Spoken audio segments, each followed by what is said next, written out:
सभी लोग सादर आमंत्रित हैं, जो भी यहाँ बैठे हैं सबका मान बराबर है।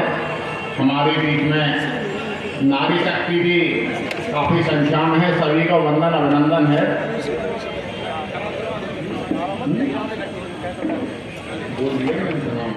तू अपने लिए एक नया इतिहास पैदा कर, मांगने से कम मिली है खुशी मेरे दोस्त, तू अपने हर कदम पर विश्वास पैदा कर। विभिन्न प्रकार से सेवा की है। अपनी सेवा कार्य के दौरान आपने ऐसे ऐसे दुर्गम कार्य किए जो सामान्य व्यक्ति के लिए, अधिकारी के लिए करना नामुमकिन सा हो जाता है। जैसे अनंतनाग में चुनाव करा करके अपनी प्रशासनिक दक्षता का न केवल मध्य प्रदेश में अपितु पूरे भारत में लोहा मनवाया है। ऐसे हमारी भिंड की माटी के लाल अपने सेवा कार्य के पूरे होने के 2 वर्ष पूर्व ही कृषि एवं व्यापार के उत्थान के लिए जो नवाचार किए हैं, उसी प्रकार से आप सब अपनी अपनी मातृभूमि के उत्थान के लिए सदैव कृत संकल्पित रहेंगे। आपका नागरिक अभिनंदन करते हुए हम सभी क्षेत्र वाले तो बस कमाल करता है, जाने कब किसकी शक्ल में आकर सबको यहाँ जो भी सज्जन, असल में क्या हुआ कि और विष्णुदेव रही है 6-7 बार के सांसद रहे, तो निश्चित रूप से पब्लिक जब किसी अधिकारी को अच्छा बताती है तो बड़ा काम था। वहाँ के लोगों ने बताया कि फुटबॉल का पूरे शहडोल संभाग में बड़ा प्रचलन इन्होंने करवाया राजीव शर्मा जी, तो छोटी वो भी जैसा पद के उपरांत मैं आदरणीय राजीव शर्मा जी को ही उद्बोधन के लिए सादर आमंत्रित करता हूँ। शासन के शीर्ष पर आप पहुँचने वाले थे, प्रिंसिपल सेक्रेटरी बनकर नाम कमाने वाले थे, लेकिन जन्मभूमि के लिए कर्तव्य भावना आई है, जनता की सेवा करने को खुशियाँ दिल में छाई है। इसलिए त्याग कर सुविधा सेवा करने आए हैं, आम जन की दुख आए हैं।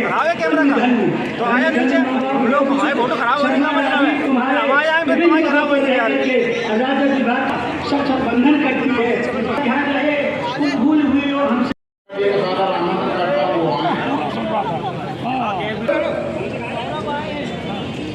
बड़े सम्मानित माताओं का सम्मान के लिए आ रहे हैं और हम उनको इस हादसे को पूरे राष्ट्र के सहयोग से जो एक ऊर्जा पैदा होगी इकट्ठा करने आ रहा हूँ, आपसे निवेदन करने आ रहा हूँ। आए हैं आप राजीव शर्मा जी ने सरकारी पद त्याग कर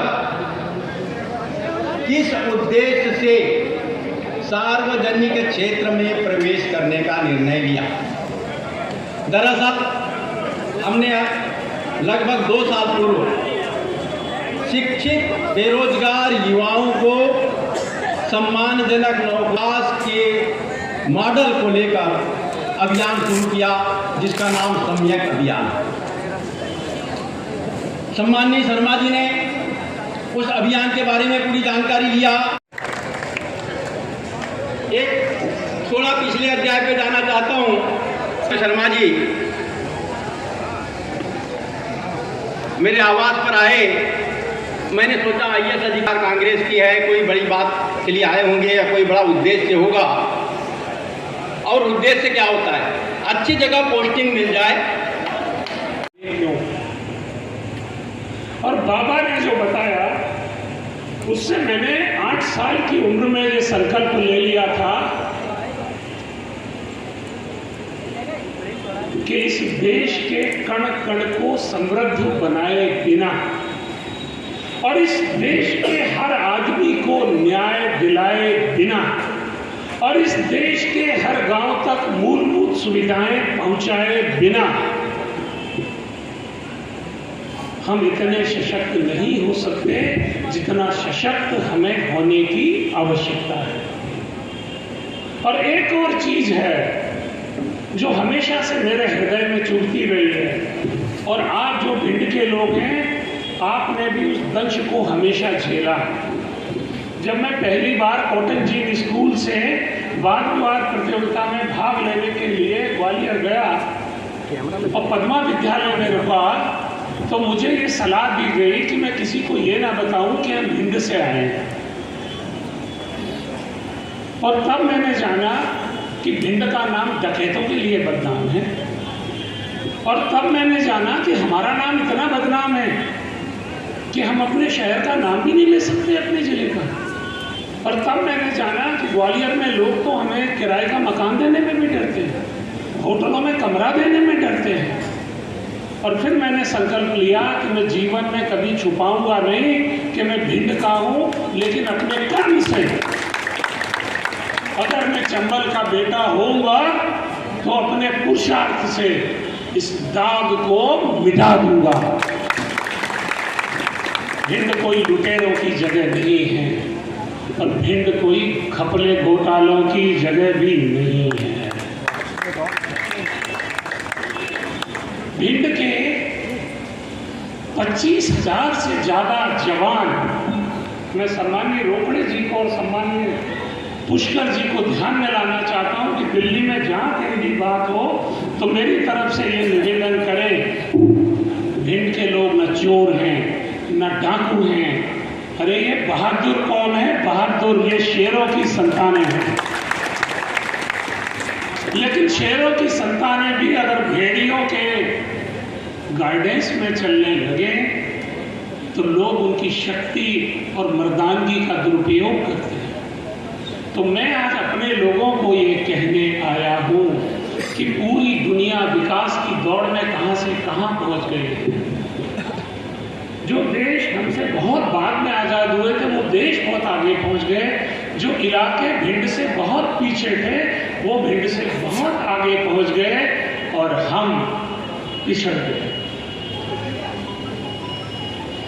35 साल तक मध्य प्रदेश के 20 से ज़्यादा जिलों में काम करके मैंने ये मंत्र सीखने की कोशिश की कि कोई इलाका समृद्ध होता कैसे है। और तब मैंने ये पाया कि तुलसी बाबा जो लिख गए थे वो सही बात थी। तुलसी बाबा लिख गए थे, जहाँ सुमति तहाँ संपत्ति नाना, कि जहाँ सुमति होती है वहाँ संपत्ति होती है। तो मैं ये चाहता हूँ कि भिंड में संपत्ति हो। कोई भी देश भाषणों से आगे नहीं बढ़ता। कोई भी देश सरकारें भी आगे पीछे नहीं बढ़ा सकती हैं। मैं बहुत खुले स्वरूप में कह रहा हूँ। और अभी सरकार ने मेरा इस्तीफा मंजूर किया नहीं है, प्रक्रिया चल रही है, लेकिन मैंने जीवन भर संविधान की सेवा की और संविधान मुझे ये साहस देता है कि मैं अपने नागरिकों और भाइयों से वो बात कर सकूं जो सत्य के करीब हो। भिंड वाले मीठी गोलियां तो बहुत सालों से खा रहे हैं। वो जो मीठी मीठी गोलियां होती है ना, जिनमें कोई दवाई नहीं होती, वो मीठी गोलियां खा खा के तो अब मेरे समाज को भी डायबिटीज़ हो गई और मेरी अर्थव्यवस्था को भी डायबिटीज़ हो गई। आज भिंड में किसी भी व्यापारी से अगर पूछें कि कौन सा बिजनेस अच्छा चल रहा है तो आपको बहुत निराशा होगी। कोई व्यापार अच्छा नहीं चल रहा भिंड में। और मेरे पास मंत्र है भिंड में घर घर में रोजगार पैदा करने का।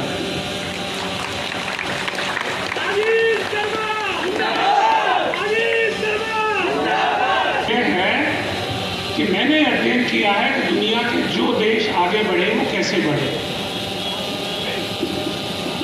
जो देश आगे बढ़े वो बढ़े कि पहले उन्होंने संघर्ष का मार्ग छोड़ा और सृजन का मार्ग पकड़ा, अशांति का रास्ता छोड़ा और शांति का मार्ग पकड़ा, कानून तोड़ने का रास्ता छोड़ा और कानून का सम्मान करने का रास्ता पकड़ा। मैं आपको विनम्रता से कहना चाहता हूं कि जो जिला जातियों के आधार पर बटा हुआ हो और जातीय वैमनस्यता से पीड़ित हो, वो जिला मैं क्षमा चाहता हूं वो कभी तरक्की कर नहीं सकता, तरक्की के सपने भर नहीं सकता। मैं बहुत विनम्रता के साथ कहना चाहता हूं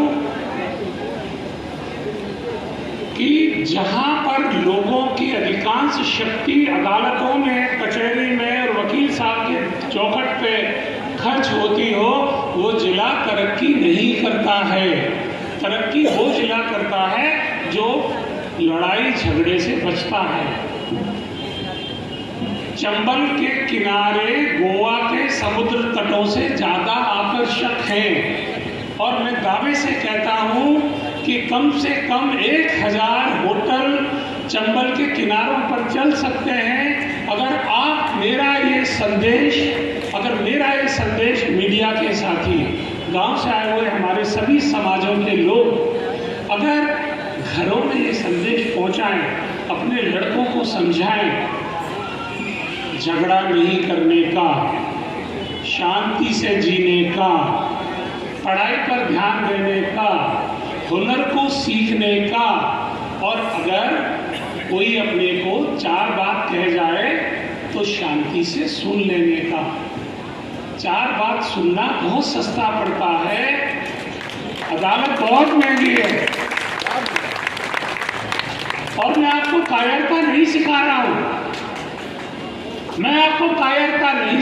हूं, 35 साल के प्रशासनिक जीवन में भगवान बलखंडेश्वर की कृपा से न तो कभी सरकार से झुकने का मौका आया, न कभी किसी कुर्सी के सामने झुकने का मौका आया। जब आप न्याय के साथ होते हैं, सत्य के साथ होते हैं और तर्क के साथ होते हैं तो लाठी की जरूरत खत्म हो जाती है।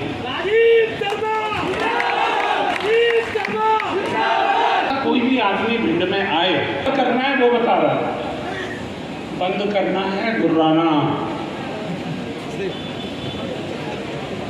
बंद करना है गुर्राना। बहुत छोटी सी चीज है। अब घर में कुछ नहीं तो बीवी पे गुर्रा रहे,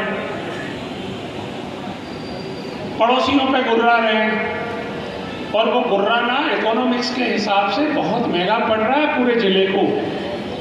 तो गुर्राना बंद करो मेरे भाइयों और मुस्कुराना शुरू करो। अगर आप भी मेरी तरह ये चाहते हो कि भिंड का नाम अच्छी जगहों में लिया जाए, और आप तो झेल रहे हो, सच बताना कौन से जिले का आदमी भिंड में बेटी देना चाहता है, बताओ।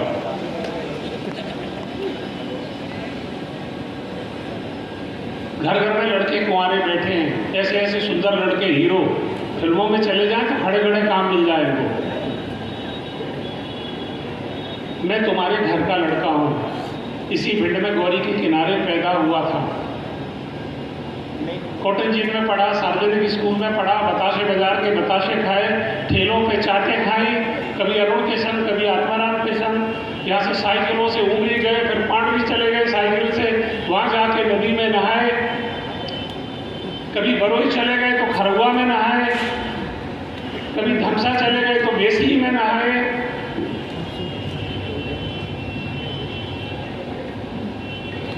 यहाँ से बरोई तक जाते थे साइकिल से, रास्ते में मीठे पानी के कुएं पड़ते थे। मैं आपसे पूछना चाहता हूँ, 33 साल पहले जो कुएं में छोड़ गया था, मेरे कुएं कहाँ गए?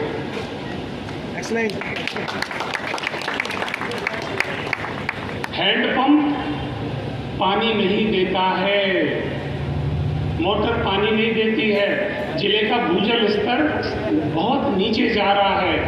भिंड का मुद्दा ये नहीं है कि विधायक कौन बनेगा, भिंड का मुद्दा ये है कि यहाँ इतनी उमस क्यों है, इतनी गर्मी क्यों है, इतना मौसम खराब क्यों है। मुद्दा ये बनना चाहिए कि क्या वजह है कि एक से एक काबिल लोगों के बावजूद भिंड का आदमी ग्वालियर में बसने का सपना देखता है।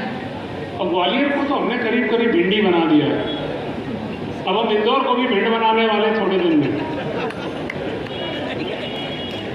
और मैं दूसरी बात करने आया हूँ, मैंने तय किया था कि मैं भोपाल में बसूंगा। क्यों? भोपाल का मौसम बहुत अच्छा है, भोपाल में हरियाली बहुत है, भोपाल की सड़कें अच्छी हैं, भोपाल में एयरपोर्ट है, भोपाल में ट्रेन कनेक्टिविटी बहुत अच्छी है।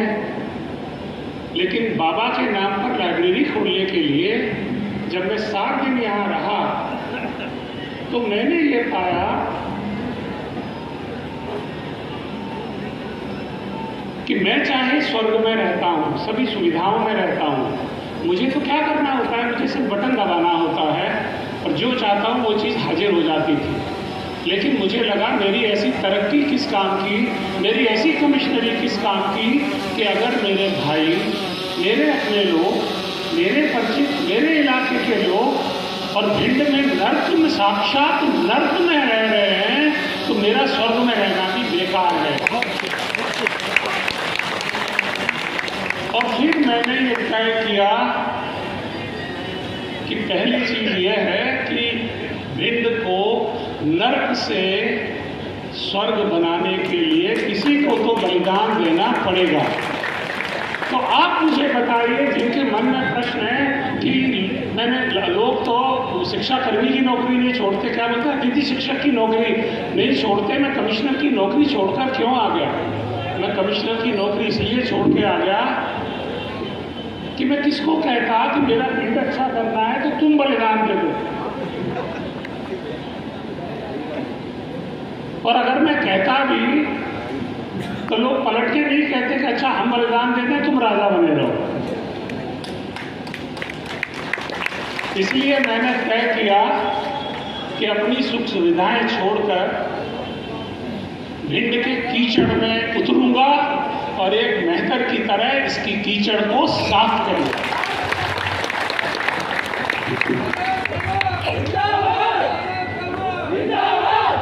और कीचड़ कोई एक तरह की थोड़ी है, एक तरह की कीचड़ होती तो मैं नगर पालिका में फोन कर देता, वही साफ कर देते।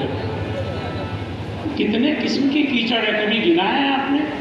जातिगत भेदभाव की कीचड़ है, छुआछूत की कीचड़ है, जाति वैमनस्य की कीचड़ है, भाइयों भाइयों के बीच में वैमनस्य है।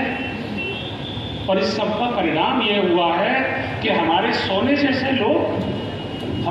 जैसे लोग भिंड के बेटों ने चाहे प्राइवेट सेक्टर में गए हों, चाहे सेना में गए हों, चाहे व्यापार में गए हों, भिंड के बाहर गए हों, शर्त ये है उन्होंने हर इलाके में नाम किया है, हर इलाके में नाम किया है। लेकिन कभी आपने सोचा है कि आपका जो लड़का भिंड में रोजगार नहीं था, इसलिए वो अपना घर छोड़कर वह सूरत में 15 मंजिल की बिल्डिंग पर रस्सी से लटक रहा है, जिससे घर में अपने बीमार माता पिता को इलाज के लिए पैसे भेज सके। इस मुद्दे पर कभी कोई बात क्यों नहीं करता है कि जरा सा बीमार हो जाएं तो पहला काम क्या करते हैं? बाकी जगह पे लोग पहला काम करते हैं अस्पताल में जाने का, और भिंड का आदमी पहला काम करता है कि भैया गाड़ी का इंतजाम करो, ग्वालियर चलना पड़ेगा। मैं जहाँ पर कमिश्नर हूँ वहाँ मध्य प्रदेश शासन ने मेडिकल कॉलेज बनाया जो चल रहा है, इंजीनियरिंग कॉलेज बनाया जो चल रहा है। भिंड में मुझे खुशी है, मैं राज्य शासन को धन्यवाद देता हूँ कि कम से कम भूमि पूजन तो हो गया।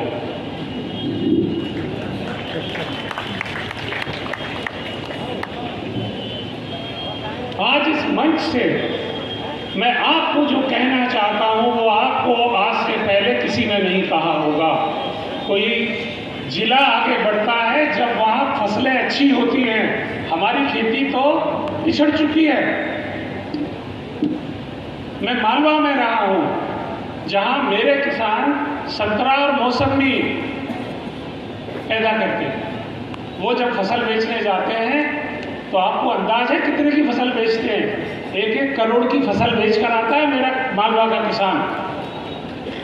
आप में से कोई है जिसने 1 करोड़ की फसल बेची हो जिंदगी में कभी? क्यों नहीं है?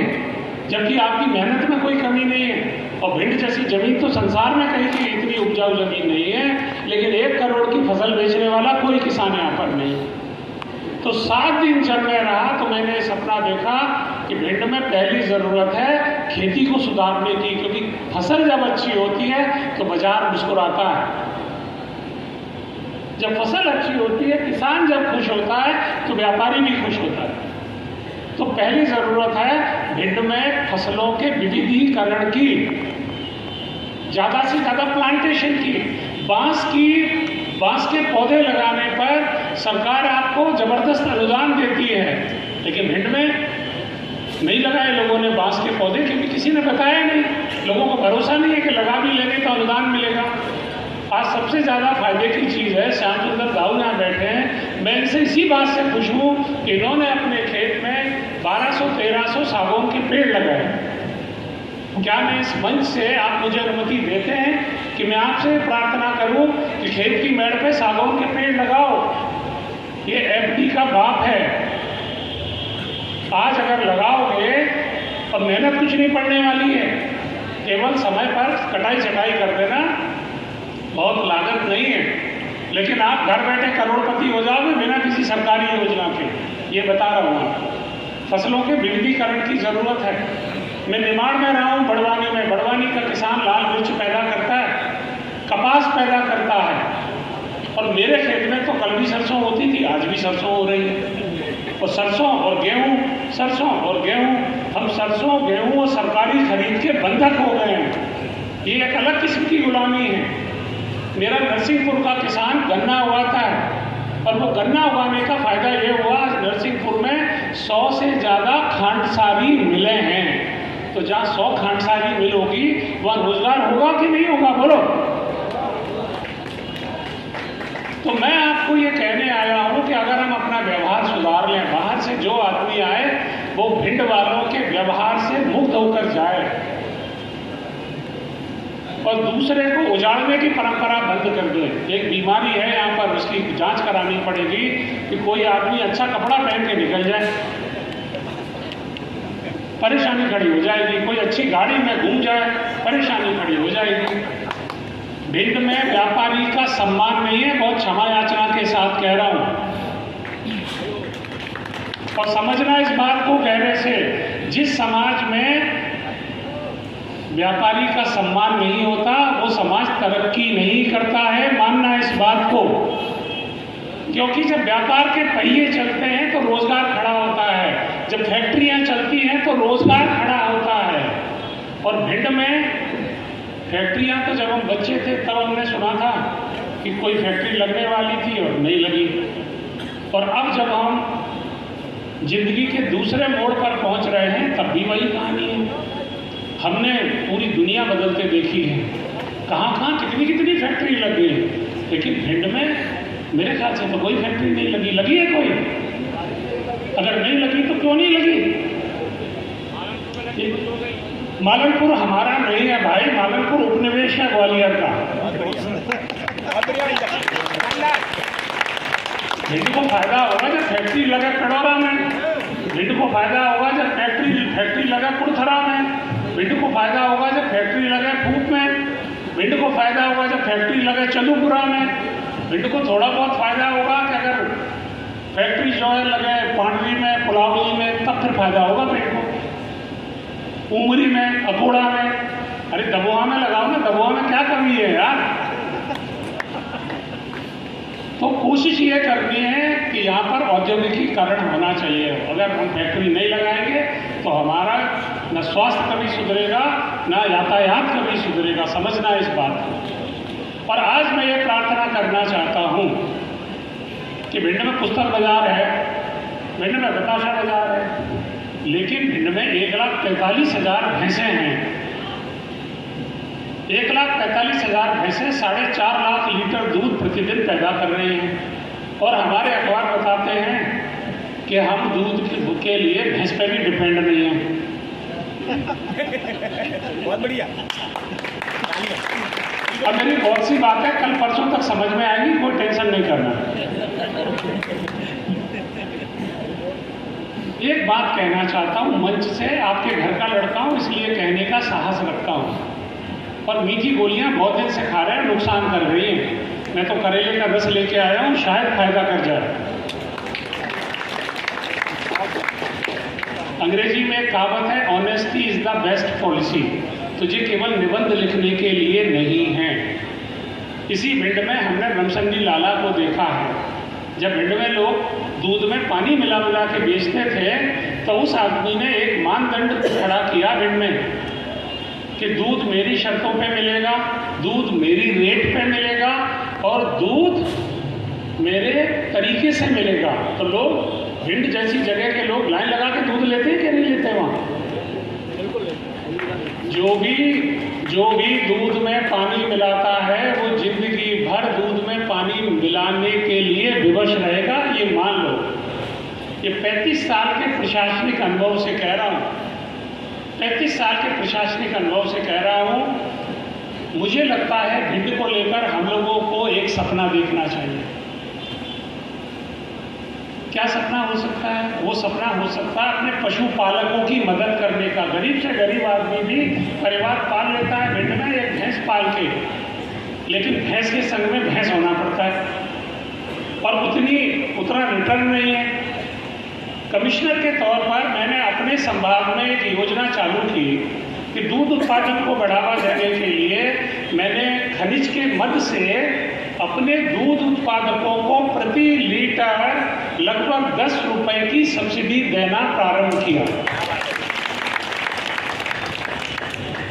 भिंड में किसी ने क्यों नहीं सोचा ऐसा?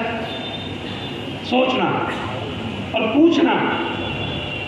और अगर प्रति लीटर दूध पर 8-9 रुपए की भी सब्सिडी मिलने लगे तो अच्छा रहेगा कि नहीं रहेगा? किसान को फायदा होगा कि नहीं होगा? भैंस पालने वाले को फायदा होगा कि नहीं होगा? और इससे जिले का दूध उत्पादन बढ़ेगा कि नहीं बढ़ेगा? और सबसे गरीब आदमी की मदद होगी कि नहीं होगी? आज भैंस पालने के लिए सरकार की तरफ से ना कोई विशेष प्रोजेक्ट है, ना कोई योजना है। वो जो योजना है और प्रोजेक्ट है वो हमारे इलाके में नहीं है। क्यों नहीं है भाई? क्यों नहीं है? दूसरा चीज कह रहा हूं, हमें अलग किस्म की खेती करने की जरूरत है, हमें औद्योगिकीकरण की जरूरत है, हमें व्यवहार में सुधार की जरूरत है। आज भिंड की जो हालत है, केवल 50 साल पहले दक्षिण कोरिया की हालत भिंड से भी खराब थी। भिंड में तो ये पक्के मकान, कोठियां, बिल्डिंगें बनी हैं। साउथ कोरिया में एक भी पक्का घर नहीं था। द्वितीय विश्व युद्ध में सब बर्बाद हो गया था। लेकिन वहां के लोगों ने मिलकर विचार किया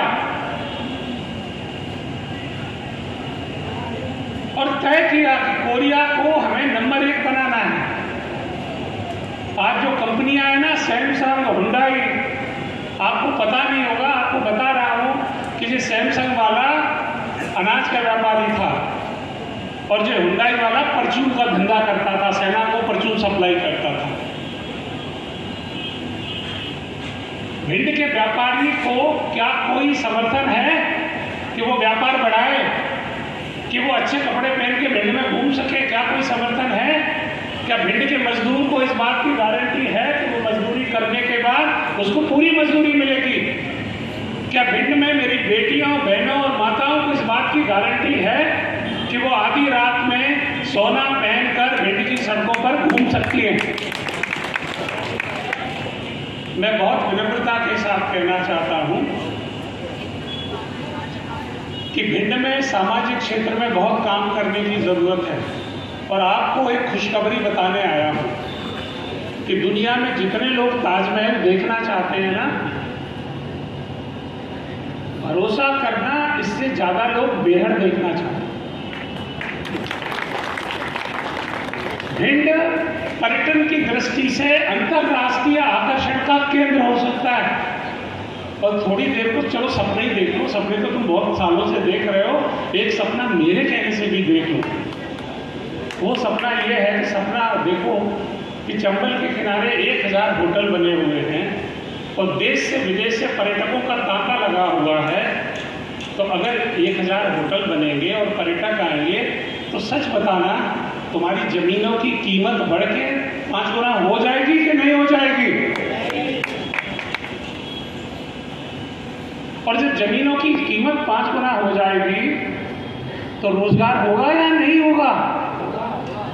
और जब यहाँ पर विदेश से, आज गोवा में सरकार ने हवाई अड्डा क्यों बनाया? गोवा में सरकार ने हवाई अड्डा इसलिए बनाया कि दुनिया भर से टूरिस्ट आता है।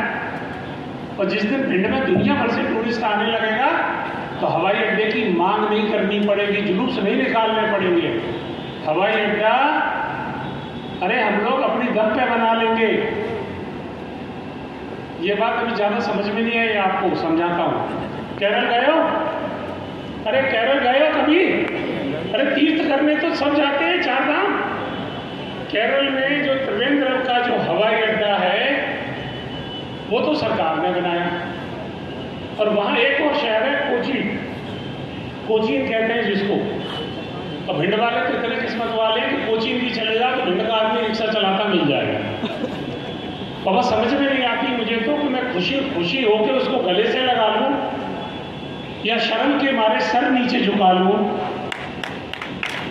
कि मेरा हीरे जैसा आदमी वह कोचीन में रिक्शा चला रहा है, मेरा हीरे जैसा बेटा किसी गांव का, किसी गरीब का बेटा, किसी किसान का बेटा गुजरात में मूंगफलियां बेच रहा है और सूरत में पानी की टिक्की बेच रहा है। तो मैं आपको बताऊं कि कोचीन में पहले वहां के लोगों ने वहां धेले भर टूरिज्म नहीं था, ये पानी भरा रहता था और उससे बीमारियां पनपती थी। फिर वहाँ की सरकार ने सोचा, वहाँ के कुछ लोगों ने सोचा, मेरे जैसे कुछ अधिकारियों ने सोचा कि रोजगार कहाँ से लाएं, तो उन्होंने वहाँ रोजगार